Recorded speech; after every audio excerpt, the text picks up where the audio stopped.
وہ شہرت طلب کی جا رہی ہے کہ لوگوں میں وہ مشہور ہو یا لوگ اس کی تعریف کریں، تو یہ سچ کی بنیاد پہ ہے یا جھوٹ کی بنیاد پہ؟ ایک ہے کہ ایک آدمی نے کچھ کیا نہیں ہے اور وہ یہ چاہتا ہے کہ اس کام پر بھی میری تعریف کی جائے اور یہ کارنامہ میری طرف منسوب کیا جائے، تو یہ جو جھوٹی شہرت کی طلب ہے اور جھوٹی تعریف کی طلب ہے، تو یہ تو جھوٹ ہونے کی وجہ سے حرام ہے۔ صحیح۔ اور قرآن پاک کے اندر اس میں بڑی سخت وعید بیان فرمائی گئی ہے کہ وہ لوگ جو یہ چاہتے ہیں کہ ان کی تعریف اس کام پر کی جائے جو انہوں نے کیا ہی نہیں، تو فرمایا یہ جو بغیر کیے اچھی تعریف کے طلبگار ہیں، تو فرمایا کہ انہیں دردناک عذاب سے تم دور نہ سمجھو، یہ دردناک عذاب کے قریب ہیں، یہ اس کے مستحق ہیں۔ تو یہ ہے جھوٹی تعریف۔ دوسرے نمبر پہ ہے کہ جو کام کیا ہے، جو خوبی ہے، جو صلاحیت ہے، اسی پر شہرت کی طلب ہے۔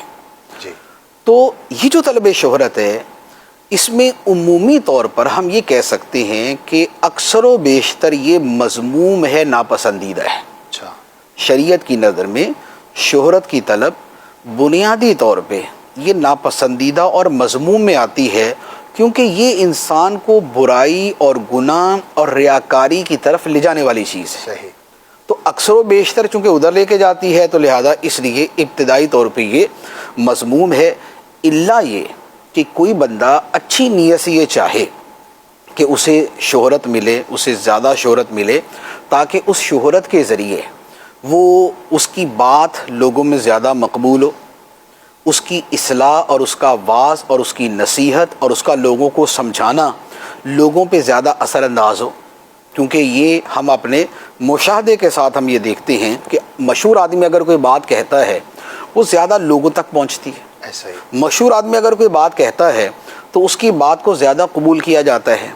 اب کوئی آدمی شہرت کو اسی نیت سے طلب کرتا ہے یا اسی نیت سے پسند کرتا ہے کہ اس کی شہرت کی وجہ سے اسے لوگوں کی اصلاح کا موقع زیادہ ملے گا، وہ زیادہ لوگوں کی اصلاح کر سکے گا، تو یہ ایک اچھی بات ہے۔ صحیح۔ لیکن بنیاد وہی ہے کہ بیسیکلی نیت کی ایسی اصلاح اور نیت کو اتنا پاکیزہ رکھنا یہ اکثر لوگوں کے بس میں نہیں۔ صحیح۔ لہذا چند خواص اور بہت اپنے قلبی صفائی رکھنے والے اور کسی کی تربیت سے ایک عرصہ دراز تک گزر جانے والے اگر وہ ایسا کوئی کام کریں تو پھر ٹھیک ہے، ورنہ ویسے جو شہرت کی طلب ہے تو یہ نقصان دہ ہی ہوگی۔ صحیح۔